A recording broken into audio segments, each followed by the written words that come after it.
everybody. This is William del Pilar, and this is Fired Up. We have a very interesting episode. As many of you are aware, there was a big ruling by the United States Supreme Court.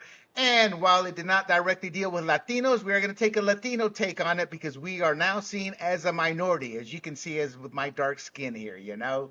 But in all seriousness, I have a guest with me today. His name is Garion Frankel. Garion Frankel. He's a PhD student in PK-12 Education Administration at Texas A&M University. His work primarily focuses on education policy, American history, political philosophy, and where those subjects intersect. His writings have been published in local, state, national, and academic publications, including the Wall Street Journal, USA Today, and the American Institute for Economic Research. He was previously an education reporter for Chalkboard Review. I view Garion as a young Turk, to steal their term, an up-and-comer. He is tomorrow's future, or he is today's future, and I mean that seriously.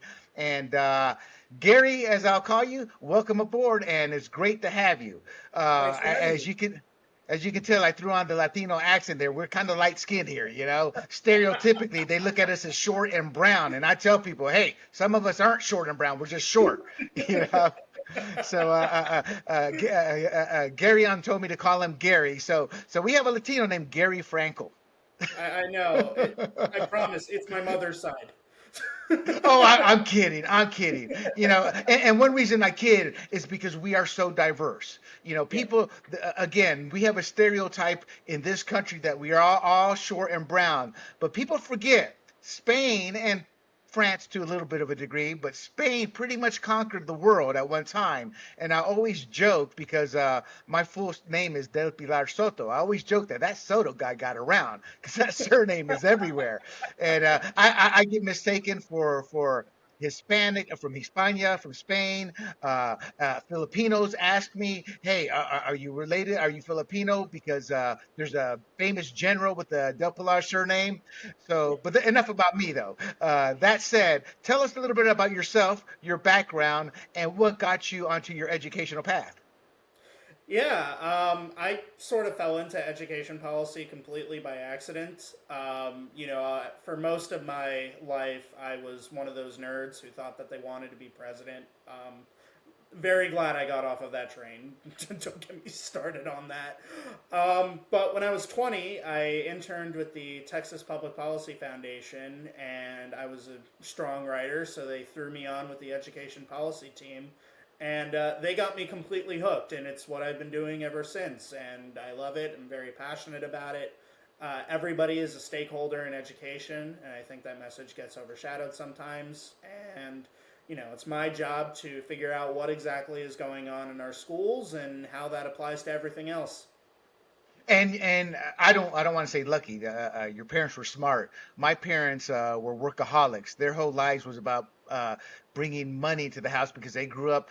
I tell Americans, y'all don't know what poor is until you go to a different country. And their whole focus was money. You know, my mother was, and we're going to get into that, was helping to send money back to Panama. So education wasn't a forte for us. So I didn't understand the importance of education until I was a young adult. So God bless your mother for that. You know, so we're going to She get was into the Supreme Court decision here, and Gary wrote an interesting article. The left wants to make Hispanics affirmative action props. And I've been saying that for years. The subhead of the article is Hispanics are not the hapless victims of the Supreme Court's decision that the left needs for its narrative. And before we get into the article, please tell us a bit about the actual case and what group it actually affected directly. Because even though we were seen as part of that group because we're minorities, it specifically was being fought by a different minority group.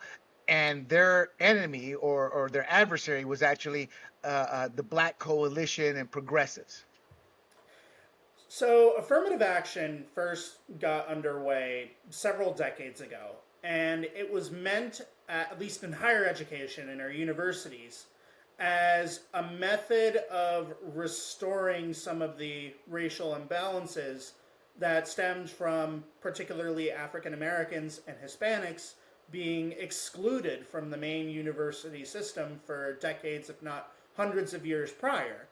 And, for 10, 20, maybe even 30 years before it really started becoming controversial, it was a somewhat effective policy. But what ended up happening was that affirmative action went from something to elevate people who wouldn't necessarily have had the opportunities to go to a really good school otherwise, and it instead became it became this weird, almost moral philosophy of we have to cultivate this school's ethnic mix exactly how we have in mind. It's not about giving people opportunities anymore. It's about pushing a different kind of narrative.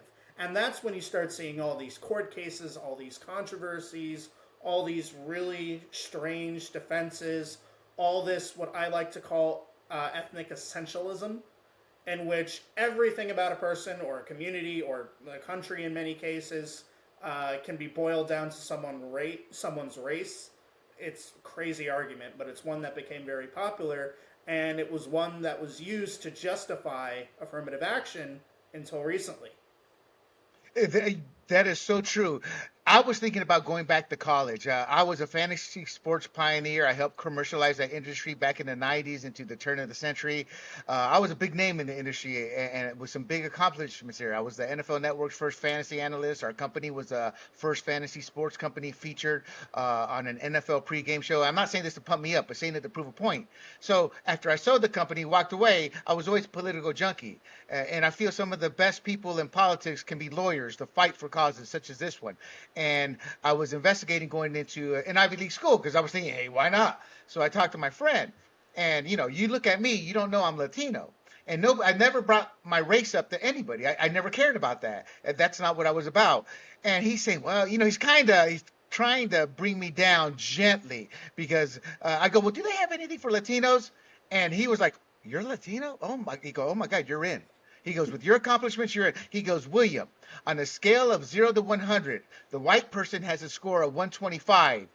You have to score a 25%. Black Americans literally don't have to score much above a 0% again. And he goes, they want you there. He goes, and that was the first time, because I've read the stories in the past, but then hearing it directly, how it would impact me, it depressed me because I was like, oh my God, this does nothing but continue the poverty circle because I am well versed in public school education and the lack of it, to be honest. And my whole thought process was not only are minorities being allowed to enter these schools, they're not ready or prepared because their education in public school is not a match for where they need to be at the Ivy League school. So and I knew statistically most of them drop out, and it was depressing because I'm realizing if you drop out of an Ivy League school, you're just not dropping out. You're dropping out with hundreds of thousands of dollars of debt.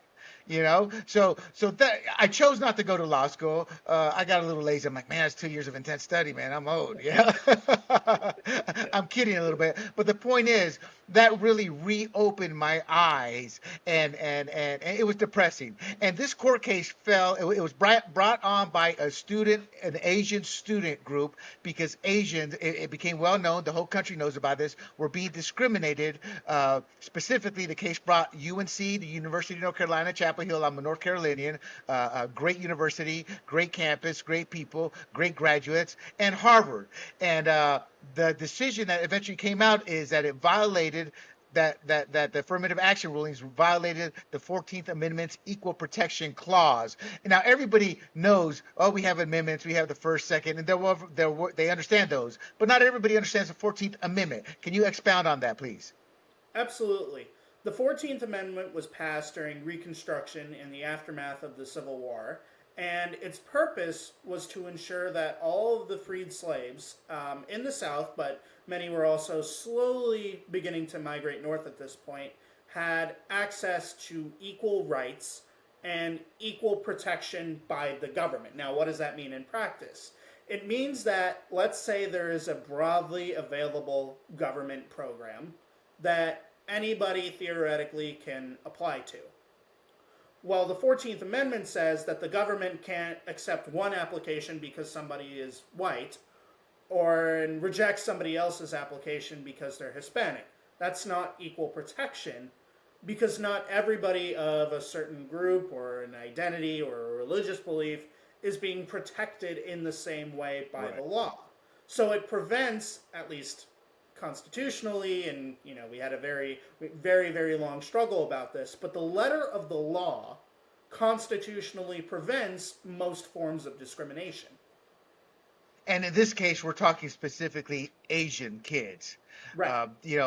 On a side note, I believe part of this process was they just overperform. They have strong values, strong community, strong family. There's a great book by an Ivy Leaguer called, I forget, something Tiger, they call her, the Mama Tiger or something like that. And she brought these values up. And I truly believe it's not that Asians are smarter than blacks or Latinos. They instill these values culturally that any other culture can learn from, and they were being discriminated against. That's how I see it. I don't want to put words in your mouth, but that's kind of how I saw it. And finally, this student group was like, enough, and they took it to court. Now, the court's decision, they say, well, what you wrote here, the boo-boo birds immediately emerged from the woodwork, which was true. But they said that the ruling was a significant step back in the fight against systemic racism and discrimination. And they said that the court's decision will homogenize universities and harm efforts to achieve socio-demographic equity in education. What is the left saying? Break that down in layman terms.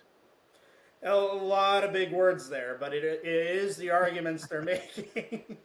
So what the left sees is that they look at universities, especially elite universities, your Ivy League schools, your public Ivies, because really it's only those elite universities at this point that are still applying affirmative action.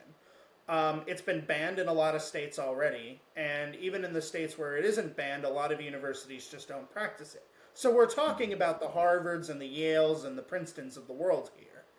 And what they were worried about is that if they just went by merit, then the entire university would just be filled with white and Asian kids. And that because of that, they feel that they have a obligation, that they have some sort of responsibility to admit as many Hispanic and African American students as possible, because otherwise they have this idea that without affirmative action and without access to these elite cream of the crop universities, that Hispanics and African Americans will never become doctors or lawyers or professors, and that it's almost like that they're the parent introducing their toddler to the world.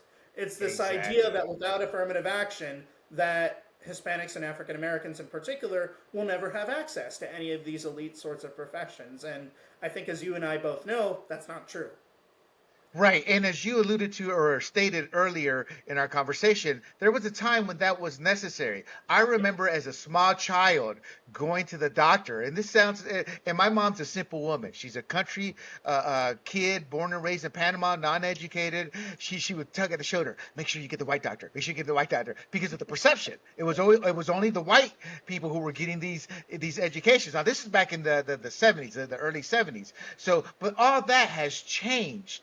And speaking of the education, this is where I want to get into your education, because there are a lot of minorities who need a greater education. We're going to get to that issue in a bit, but there are smart parents who understand the importance of getting the education started early. So tell us a little bit about your educational story and your mother, and why she really pushed you down this path, and how you responded. Well, my mother was one of the first people in her family to go to college. She was a teacher for many, many years. She taught in public schools on the U.S. side of the U.S.-Mexico border in Texas, second grade for the most part. And then when she relocated to New York for a while with my dad, she also taught technology and ESL at a Catholic school. And, my mother and my father have always been people who have been very concerned about education. Though I have to say, throughout most of my educational career, it was me who was putting the pressure on myself. I don't know if it's just an attitude I developed over time, or if it was genetic in some way because because I come from a family of perfectionists that I became a perfectionist, but they never really imposed anything on me. The values were certainly there and that they instilled those values in me, but in the end it was really my decision to pursue education with the ferocity that I did because it was something that I thought was important. And I went through public schools as well, but once I had some choices in the matter, it came down to where I felt most comfortable from an educational perspective because, in my bio, I say that I'm starting my PhD at Texas A&M, but I also got my bachelor's and my master's from Texas A&M because it's a place that I feel like aligns with my values. It's a place that I have a lot of affection for, and it's just a really, really good school that, a couple controversies here or there aside, I think does things really fairly. Yeah, And I'm sorry, go ahead. no, I was finished. Oh, it's funny that you say that you don't know what it was in the sense you're a perfectionist or they never impose it. I believe that a lot of that is based off what I was talking about earlier, the culture of the family value.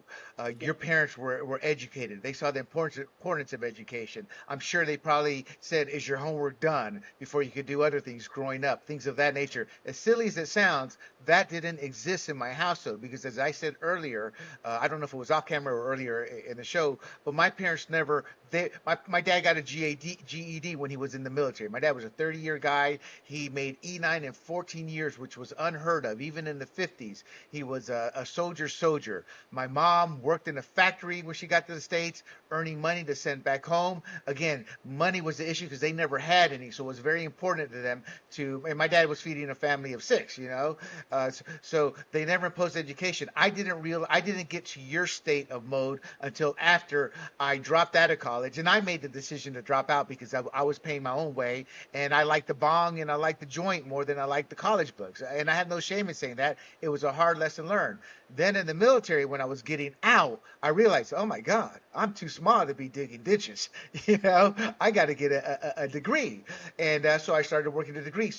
And my point to you and to everybody else out there is that's the importance of values and culture in the home. That's the importance. We're not going to get into this, but having a stable household. I don't want to say a mother and father. That's what I believe, but it's more important to say having a stable household. My mother, again, she was born and raised in the jungles of Panama. Well, not literally the jungles, but they carve out their little towns there, and outside of that little town, it was jungle. I used to spend summers there. My bathroom was an outhouse. My shower was the river. She always made sure we never forgot who we were and where we came from. And I bring that up because even though that's where she came from and we're proud, she busted her tail working in that factory and getting money from my dad, what little he would give her. My dad never said no to anything that she wanted. And she sent that money back, and she treated my aunt like a mother would. And my aunt got educated. She got her master's. She is now teaching, has been teaching for decades in Panama. She is seen as what is middle class. She has a shower, running toilet. She's living large compared to what a lot of uneducated individuals. And my point to all this isn't that she needed an affirmative action type deal. This is in Panama where they don't have that. She needed somebody to help her, but to teach her the values and the importance. Because my mother was hard on her, saying, "This is money that I don't have to give you, that I'm giving you." It's a value system. It's a culture system that we have to teach to our kids, to our neighbors, to our friends to understand. Hey, the American dream is there for you, but you have to work hard to get it.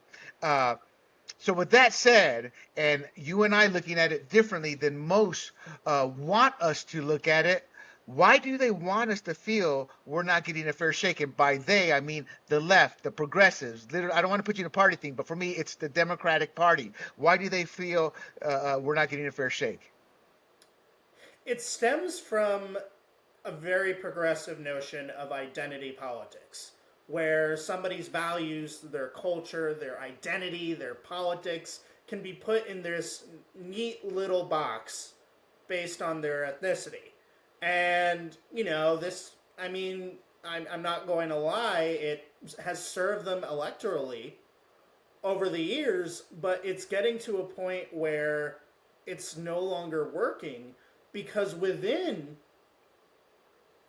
groups, in our case specifically, within groups that are considered Hispanic or Latino, or if you really want to get into what progressives are doing, Latinx,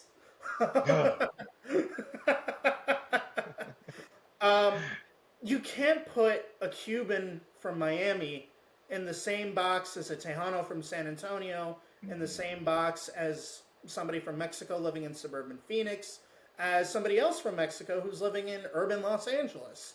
They're just going to be very different people with very different cultural backgrounds, very different experiences, and it's going to affect how they see the world. But the problem is when you have genuine diversity, is that you can't put people in those neat little boxes anymore. Because diversity to them means, okay, we have 5 of these boxes and all 5 of these boxes are going to be included. But that's not how the world works. Because within the Hispanic box, you have thousands of different cultures and backgrounds and experiences. And they're all going to view this issue a little differently. And, a lot of these mainstream media articles don't necessarily like to give you the exact statistics when it comes to how Hispanics feel about affirmative action, because once you put all of those experiences and ideas together, it comes out most of the time that a small majority opposes it. That's important. Right. And it runs against the narrative. Right. In my way I look at it, one of the travesties of slavery is that Black Americans lost their identity in terms of knowing where in Africa they came from. So they've always been seen as Black Americans, as one unified. I have talked to dozens of Africans, and I ask them about the Black Americans, what they think, and they don't associate with them. I've talked to Haitians who come here, and when I say don't associate, they don't view themselves as a Black American. We're Haitians. They have their culture, they have their background. So that's a travesty that was done to Black America that I think needs to be rectified. Whether it's free genealogy tests, as silly as it sounds, but there's a lot of Black Americans who want to find their culture, and the reason I bring that up is then they looked at the Latinos and they looked at us as the same way. And to me they stereotyped us, which is a form of racism. Oh, y'all are just one type of big group, short and brown. And no, I always tell people, no, Latinos are pretty much the American landscape. We run from white to black. The difference between a Latino family and the average American family that's all white, all black, or whatnot is, for example, my grandmother was called the N-word when she came to visit. In the States, my cousins all have the beautiful brown bronze complexion. My sister and I we have my dad's Puerto Rican side. But we were born and raised in Panama. So, man, I remember as a small child, 4 years old and 5 years old, being grabbed by the hair, not in a mean way, just like looking at my eyes. Why has he got blue eyes? Why is he so light skinned? Then they would call my mom China. They would call my mom China because we had. I found it. I've never done the genealogy, but I found some photos. I'm like, well, that's an Asian guy there. And somebody said, yeah, he was Asian. Your great grandfather. He was here working on the Panama Canal because the French brought over a lot of Asians. So we run this diverse gamut, but yet within our own families, you see that diversity. And you are absolutely right. And I think that's where they fail. That's why they're having problems with Latinos. They just assume we would be the next block of a segment that they could sit there and bring on. And one reason, not that I don't want to bring you into this, I also believe one reason of this is, well, with Planned Parenthood, they pretty much over 30 million Black babies have been aborted. And that does something to the growth of that. And they need it. As terrible as it sounds, they want to replenish the sheep that they want us to be. And they may want affirmative action, but they don't want us educated. Because with education comes the ability to critically think. And when we critically think, we start to question. And when you start to question, you demand answers. And when you don't get the answers you want, that's when things can fall apart. So that's my personal opinion. I don't want to put you in a box, but do you have any thoughts? Am I looking at it wrongly? Or do you sit there and see, well, maybe this is different or what? How do you see what I just said? I agreed with a lot of what you said. You started to lose me a little bit towards the end there because I think it's more just a matter of ignorance rather than malice. Because I think that they're trying to put all Hispanics into a box because it's what they're used to, it's what's worked for them. And they don't understand enough about Hispanic communities in the United States to know that that simply isn't going to work. And so it's the definition of insanity. It's doing the same thing over and over and again and expecting different results with Hispanics when in reality that's just not going to happen, because that Cuban from Miami, that Tejano from San Antonio, and that Mexican from Los Angeles are just so different from one another. And those distinctions matter. And it's not just that they want to control people or that they don't want Hispanics to get educated. I don't think that's true. It's just that they don't know enough about the communities that they're advocating for. And if anyone tells them that they don't know enough about the communities that they're allegedly advocating for, they get really upset and they get offended because, nobody likes being told that they're wrong or ignorant, but in this case, it's true. I get your point. I had your same point when I was much younger. But then I look at the public school education. The data's been there for decades upon decades upon decades. And my belief is simple. If you truly cared, you would attack the problem. Instead, politics have always been in the world from day one. I saw your Young Turks interview, but where that individual was wrong is politics were not involved in the education of the kids when we first settled this country. It was done locally. Yep. And granted, it was mostly white kids. In fact, I'd probably say probably 99% white kids, but it was not political. Once the government began taking over the public education is when it became political. So I will disagree with you, but not because I think you're wrong. It's because it's probably a combination of both. I think a lot of people want to help, but the politics rears its ugly head and the teachers unions step in and they call the shots. And take COVID, for example. It wasn't about educating and getting the kids back into school. It was about negotiating for more money. I see your point. And my final point on that is being born and raised in Panama as an American citizen, being the protected class, meaning until Noriega's final years, Americans were literally untouchable. And they knew that. You don't mess with the American, that creates international conflict with the United States of America. But I saw how they use food pricing, education, all those controls to keep the people in place. I saw two dictators, and the reason I'm more jaded, I guess, is because I'm seeing a lot of parallels in a dictatorship starting to come over here, and I've seen those parallels begin since approximately 2000. And it's not just a Democrat-Republican thing; it's an elitist, it's a caste system. In my eyes, I'm not saying in your eyes.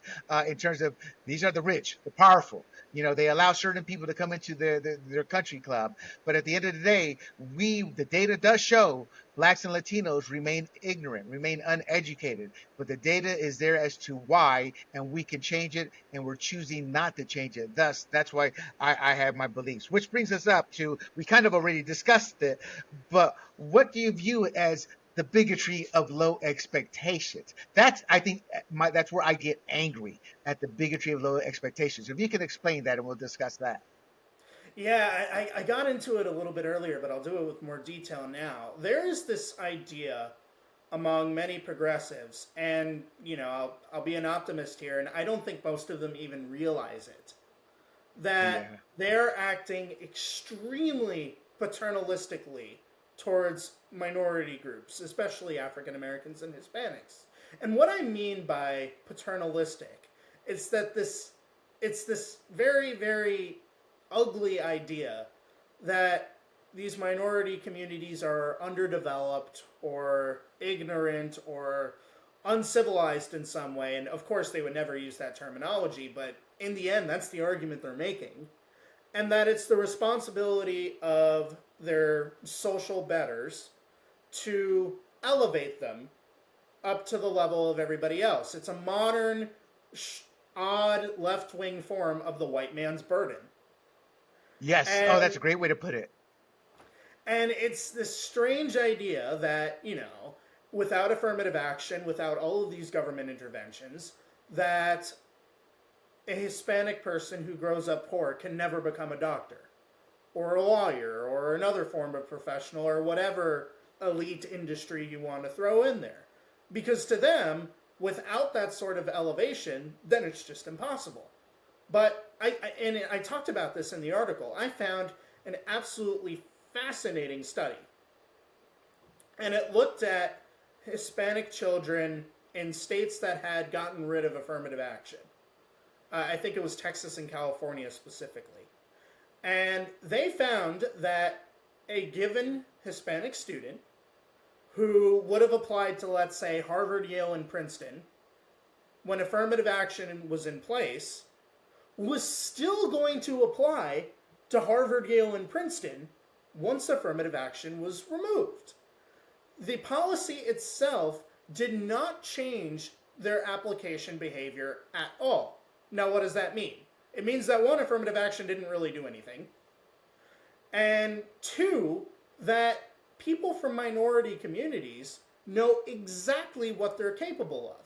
And they don't need the government coming in and telling them that they need help or that they aren't educated enough to get into Harvard on their own and therefore they need this lifeline. We know exactly what we are capable of. And we don't really need the government to just come in and say, well, here's this way to get a leg up on everyone else because we think you're oppressed or that you were oppressed 100 years ago. Very different circumstances now, and the argument just doesn't work that way anymore.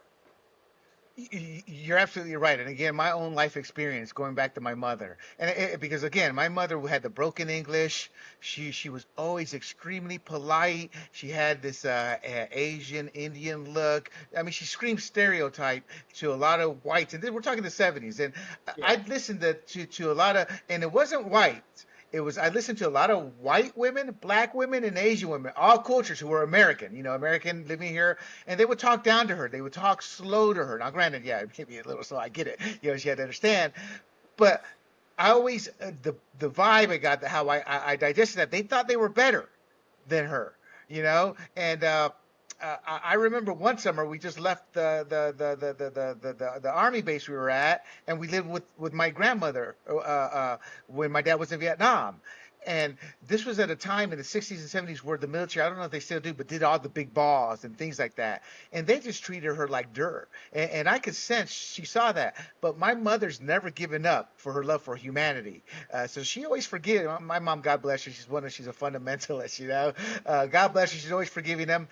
But I saw that. It wasn't that they thought they were stupid. They just had this, I'm just naturally superior to you, and they didn't realize it. And I like that term, the soft bigotry, low expectations. I was trying to find it here, but there's this great video by an individual named Ami, and forgive me, he's a Jewish guy, so his name's one of those typical, which you don't forget it, I forgot it. Great guy, does a lot of videos. He was doing a video he was in New York City in a white area, and I'll email this to you, and for the audience, I'll make sure it gets in the notes section for this video, where he's talking to the white individuals, adults to kids, and every one of them, they were talking about black Americans as if, they need help. They don't understand the internet. They don't know how to get to it. What about in terms of that? Then about voter ID. They may not know where the DMV is. They were saying I'm not exaggerating. These are things they said. So then he went into Harlem, and he's asking, do you think this? What do you think of this? What do you think of that? What do you think of this? And one guy said it best. He was polite. That's some ignorant fools, is what he's saying. And another guy was like, he's looking around. Is this candid camera? Is this candid camera? Because he thought it was such a joke. And to me, that epitomizes, as you say, the white man's burden. They don't even realize they are being racist towards a group they say they want to help. And to me, that's a superiority complex. Whether malice or not, it's not working. We don't need your helping hand. We just need to be taught equally. And by equally, there's what I call tough love, in terms of you got to be tough on people sometimes to get them to raise their expectations of what they can accomplish. Because when you're told you're a victim or you're given something or you're given favors, it is human nature to get lazy and not work as hard for whatever reason. Again, those are things I have experienced in life, and I will send you that video. It is a whopper. It's eye-opening. Now, you also sit there and say, and this is pretty much standard, progressives try to deny this, but you mentioned the media is truly of one mind on affirmative action. Let's discuss that. Explain that a little further from your perspective. Well, I use the term boo birds in the article, and from a media perspective, that's exactly what happened. When I make this point about this idea that without affirmative action, there won't be any minority doctors or lawyers, I'm not putting words in people's mouth. That is almost word for word something that Bloomberg said in the aftermath of the affirmative action decision. I'm not exaggerating at all. You can Google it. It's exactly what they said. CNN said something similar. MSNBC said something similar. I mean, I'm sure if you look at NPR or CBS or Voice of America or somebody like that, you're going to find the same sorts of arguments.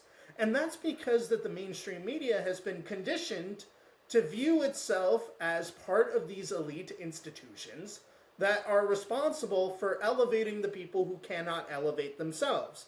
It's not about giving people the tools or the information that they need in order to secure their own elevation in society. No, no, no, no, no, no, no, no, no. You're clearly not capable of doing this on their own. So I, the esteemed journalist who works for the New York Times, must come in and save the day. That's not really how it works. And if you notice that the major media outlets in states where affirmative action has been gone for 5, 10, 15, like 20 years in the case of Texas, they didn't react to it the same way.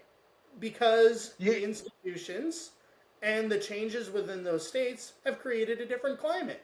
Because you wouldn't be able to notice that Texas doesn't have affirmative action. I mean, I go to Texas A&M. It has a historical reputation of being this white bread, doctrinally conservative military academy. It's more than 25% Hispanic now. Things have changed, and they've changed in such a way that affirmative action isn't needed anymore. Right. As you said, the soft bigotry of low expectations. I've had plenty of conversations with my friends who, and God bless them. I am a very common sense, blue collar. I learned my lessons the hard way, but I went to college. I went to college for one reason, not because I felt I needed a business degree, which is what I got because I went into business, but because society said I had to get my foot in the door in certain things. And I never really have needed my degree, but I always encourage people, if you can't afford to go to college and you don't want to get a liberal arts degree, but you want to learn about business, go. You'll learn great concepts there, but you don't need it. However, if you want to be a doctor, a lawyer, they each have their purpose. I'm actually, like Mike Rowe, a big proponent of trade school. If I could go back 30 years and do it again, I would go to a trade school to become a computer graphics designer or something. I love that stuff, but I missed my window. I'm too old. But one of the conversations I had with a friend of mine, I've had two of them, and I moved to the South, and my circle growing up in the South, this is what people don't want to understand either, is there was a Lumbee Indian. There was myself, a Latino, two Asians, and one white guy, chubby white guy, who lives in Texas now, by the way. So it was extremely diverse, and so some of my other friends that I met, they went on to get great college degrees, great jobs, and I sat there and said, I don't want to say their names, I won't spit it out. I don't want to get, well, what did you say my name for, man? But I said, so you were given your degree, so you didn't have to work hard. And he got mad. And I go, that's my point. You worked hard. So why are you now trying to refer to everybody else coming up as victims who need help? Your parents taught you the value of working hard, and you went and you got your degree. I go, you're the role model they need. They don't need to be listening to the stuff, you're a victim, you're this, you're owed this, or whatnot. And the reason I say it like that is because affirmative action is kind of part of all this tribalism we're now seeing, which is destroying the country. And it breaks my heart because I come from a very mixed family, and it's a different story for a different day. But I have issues with that. I'm like, you want me to look at my family, you want them to look at me differently because of our skin tone. No, that's not how it works. And I tell them, you are the role model. You are what they need to look up to as to what works hard. And God bless one of my friends. We were having a discussion, and I told him this. I said, I'm so proud of you. And he goes, why? He goes, I didn't get the job I applied for at a defense agency. And I go, well, what do you think happened? And I thought for sure he goes, well, it's because I'm black. He goes, well, I was the only one without a master's degree. And I go, so what are you going to do? I'm going to get my master's degree. got his master's degree, eventually got another promotion, had to move for the promotion, but is now living even larger. He's done well, owns a couple homes, working class guy. When I say homes, not mansions, but rents out homes that he's managed, fixer uppers pick up. So he's living the American dream. And he's a middle-aged black man, and he doesn't understand when I try to tell him, you are the role model. He's got, William, I don't have time for that type of stuff. I go, but that's why, I go, you are in a culture that is struggling. You can make a difference. So uh, my point is he looked at it as you and I look at it, but without even realizing that, and yet still not understanding you're a difference maker for your culture. You are what your culture needs, not those journalists who worked hard themselves to get where they're at, all of a sudden telling others that they don't need to. Now you say the elimination of race-based admissions preferences. Well, we talked about that. California and Texas had little or no effect on the decisions. Do you think that's because it's a different playing field, meaning they're not being given their affirmative action breaks that many other states still do? And I kind of said that I don't mean it with malice, but affirmative action. Whereas there is no affirmative action, so they've got to look at the playing field differently. Do you think again? The culture of that state and the system it's set up. Do you think that's why that they're succeeding? Because, hey, we're on equal terms with everybody else, so we have to produce, and they don't get into college unprepared? Well, I don't know quite as much about California, but I can definitely speak for Texas here. When Texas eliminated affirmative action, it replaced it with something called the top 10% rule. And under the top 10% rule, if you are in the top 10% of your high school graduating class at a public Texas school based on GPA, then you get automatic admission into any public university in the state, with the exception of the University of Texas, where it's just the top 6% because there's so much demand for it. But Right, right. any other university, any other public university in the state, if you're in the top 10% of your high school graduating class, you have automatic admission into any one of those schools of your choosing.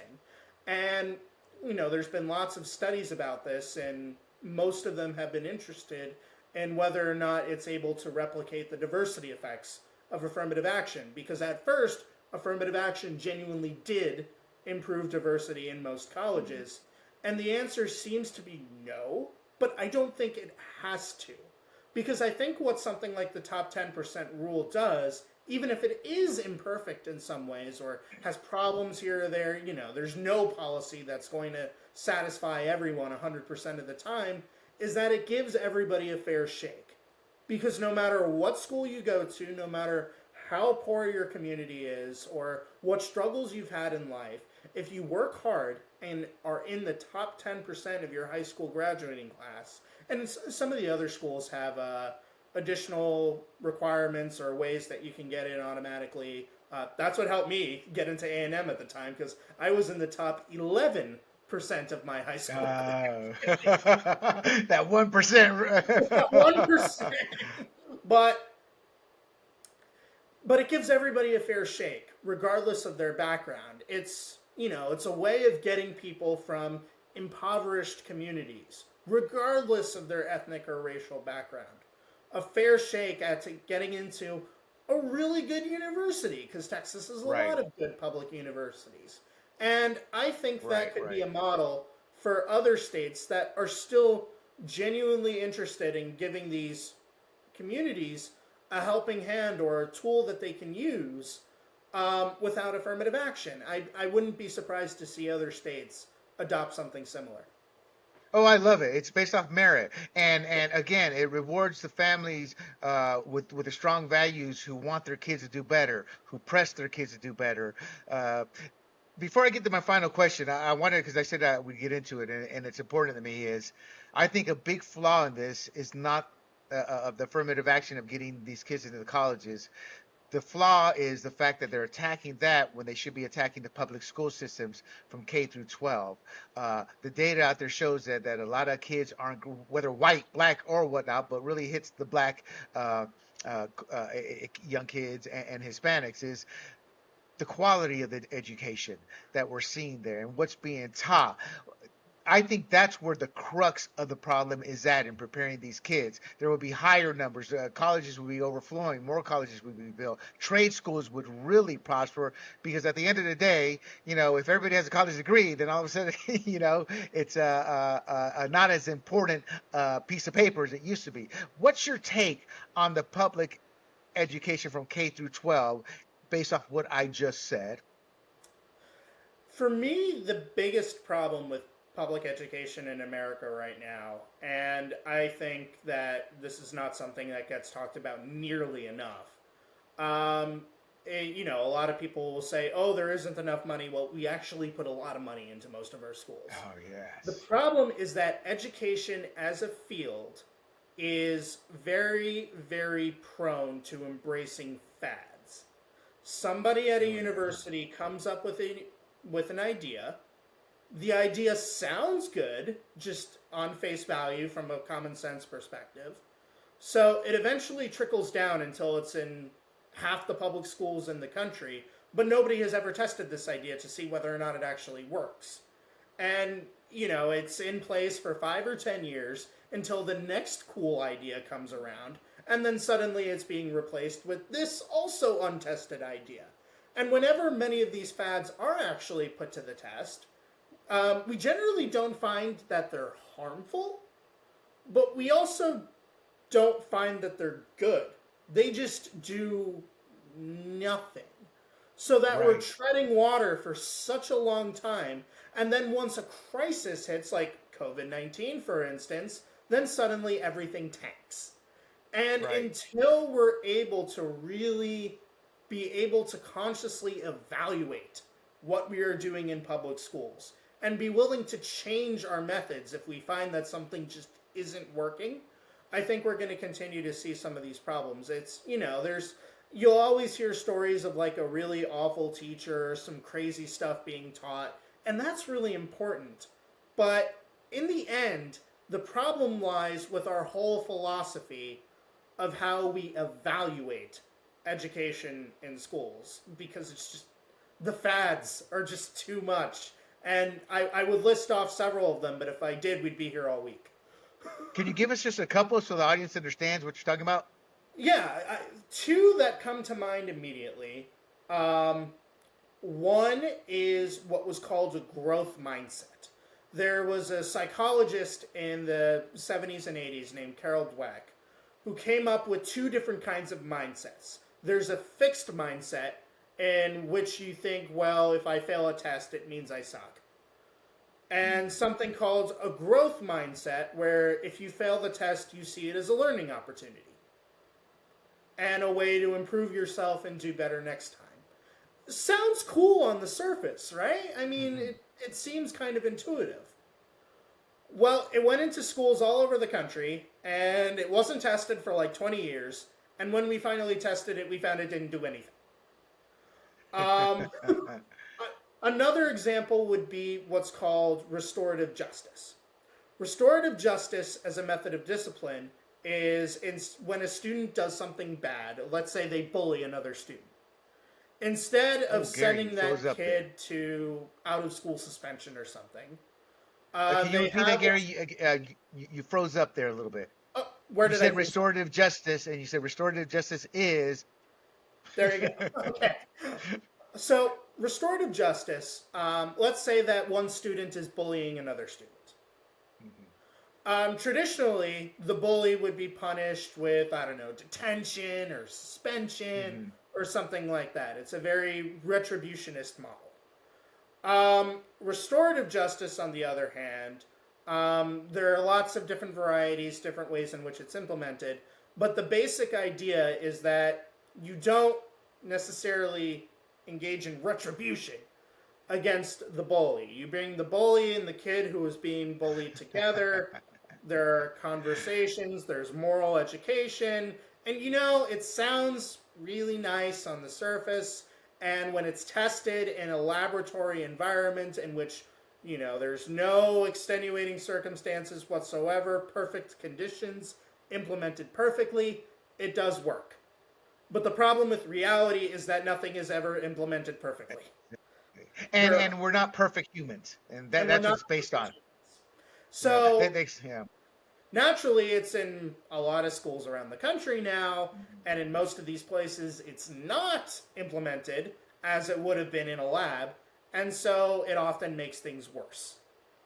And so Exactly. A that's bully. Yeah. and that's just two examples of some of these fads that can take over education and convince everybody of the fact that they're good and true and they work, when in reality it's at best treading water and at worst making the problem more severe. Right, right. I kept wanting to jump in, not because I want to cut you off. I got so excited about that topic because a bully will remain a bully until somebody puts the law down. And that doesn't mean you have to be physical against a bully, but there is no kumbaya, let's talk, or little timeout. There was an episode of Bill Maher before he got on to HBO. This is maybe, God, 15, 20 years ago now, with Sinbad. And there was it was an era of the current fad of the timeout. Go stand in the corner. And Sinbad was like, "Yeah, you take that to the ghetto." That's what he said. Take that to the ghetto. See how effective that is. You know, you know. There's a term my friend who's black used to say: "White people be stupid, not seriousness." Just like at the silliness at some of the thoughts. You know, because cultures are different. And to add on to yours, from my perspective, I was a teacher's aide. I'm not a saint. I didn't volunteer. My job volunteered me. You're going to be a teacher's aide. But it's an experience I'll never forget, and I'm forever grateful. And the two things I immediately noticed being a teacher's aide, I was teacher's aide a couple times because I was bilingual. And one, the classes were overcrowded. I was a teacher's aide. It was third and fourth, maybe fourth or fifth grade. I can't quite remember. And two, there were a lot of Latinos, a lot of Mexicans. It was California, and it was in one of the barrio areas, and they didn't speak very well English. So what I immediately realized, and the teacher explained to me, I can't go as fast as some of the other students because they don't speak. And then she goes, and I'm also battling other teachers who sit there saying, well, they don't really need to learn English. They're Latinos. You know, we shouldn't force our language on them. And I'm like, are you a moron? Not the teacher, because at the end of the day, if they want to get into college, you're going to need to learn English. Two, English is the #1 business language in the world. I go, by your bigotry there, you're actually hurting this kid and all the other kids around them. So I see various flaws in there to go on top of yours, the fad. And the fad thing is so true. Like I said, the timeout, other fads, you know, it just does not work. Sometimes you need a combination of basics and tough love. It's kind of like we try to get too cute. Back in the 60s, there was this doctor, I assume a psychiatrist called Dr. Spock, who revolutionized how to raise a kid. Well, we see the results of that, you know? You can't beat your kid, but you have to have some tough love and some discipline in that household, and that extends to whether it's school, because at the end of the day, if you don't produce at your job, they will find a way to fire you because they need people who produce and work. And it's just a sad commentary on what the greatest country in the world has become. I've gone to over 30 some odd countries. I want to say 35, but too many to count. And it's the same story over and over in terms of the greatness and exceptionalism I've come to learn that is America, and we're losing that. And part of it is because of poor education. And actually, before I ask the last question, one more quick question. I believe schools are no longer teaching kids in public schools how to critically think. I think they indoctrinate more than teach them how to critically think. And I think by losing that ability to look at something and to start asking questions or trying to understand it, they're just trying to tell you why it is. What's your thoughts on my take and your take on critical thinking being a lost form of that's not being taught anymore? I don't think it's so much critical thinking as just rhetoric and argumentation. Because you see critical thinking as a buzzword thrown around a lot, but nobody really talks about what it means anymore or what it would really look like. Like, I was a debate kid in high school. That was my thing. And everything I learned, for the most part, about argumentation, about writing, about rhetoric, I learned from doing competitive debate. I mean, if I had just relied on the classroom, I mean, bless their hearts, I wouldn't have been as effective. And, Right. you know, and in that case, you talked about just getting back to basics in some way. I think that's one area in which we very much need to get back to basics. How do you make an argument? What does a good argument contain? How do you evaluate evidence?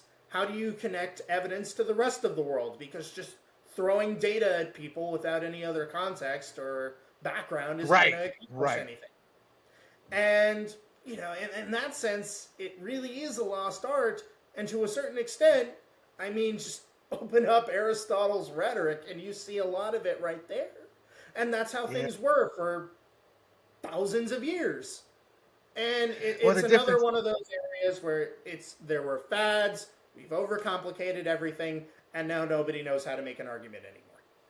Right, right. I don't like the term argument because it's so people view argument, that term, in a way like, well, an argument is just screaming at each other. More, I like your term of debate. There's no good debating going on, and the world is not black and white. And social media, they look at it in a black and white context, and that's just the worst thing. My final question to you is which is the heart of your article in a way, in terms of the results of what's happening, is Hispanics are beginning to reject what some have called progressive paternal politics. And you talked on that, but what is that, and why are we rejecting it? I guess is what I'd like to hear from you.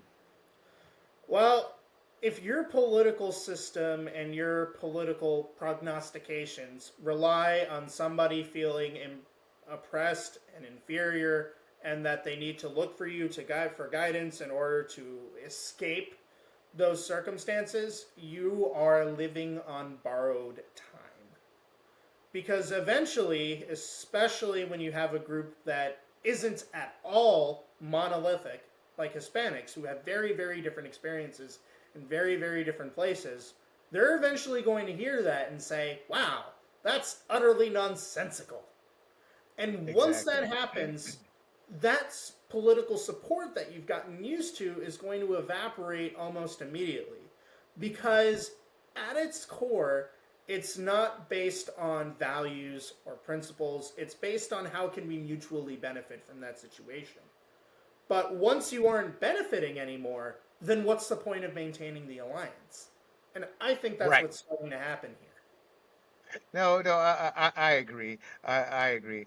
I think there are like you said, taking everything in context. There's so many variables. One way I try to tell people too that we're different. I don't agree with the terms we've been given: Latinos, Hispanics. Then there's Chicanos and what else. But I tell people, I go, just look at those three terms. That signifies three different aspects of what a Latino, Hispanic, or Chicano is. I can't even sit there and use one term that encompasses them all. Again, I am technically a Latino and a Hispanic. Most of the Yep. Caribbean, Puerto Rico, Hispania, Hispanic, but I was born and raised in Panama as a Latino. So I tell people these are terms that we try to look at in black and white, but there are terms that should actually be tossed out. What terms should be given? Cuban. You know, and that's the thing with white people. They classify white people, but there's Irish, there's Italian, there's Polish. We need to go back to a culture, looking at us from a culture perspective, and understanding we're Americans first. Yep. Because I fear for this country, because I've seen 30 some odd countries. I've seen some bad things in this world. I've seen some good things in this world. I've been in a 200-mile trek into the jungles to bring aid to people. I've seen fights break out. Just our culture. There's a lot of ugliness, and we are a beacon, a shining light. But if we remain uneducated as we have become, there's bad things, because when you're uneducated, I truly believe you can be more easily manipulated. And that's what the political beings are doing. Those are my words, not yours. Gary, Garion, thank you for coming on. And for the audience, this will go live here shortly. You can find it. Right now, we're undergoing a change. Our new company is Grumblings Media, but we're old sports guys, so you can find it right now at sportsgrumblings.com. And from there, you can find the podcast, the YouTube channels.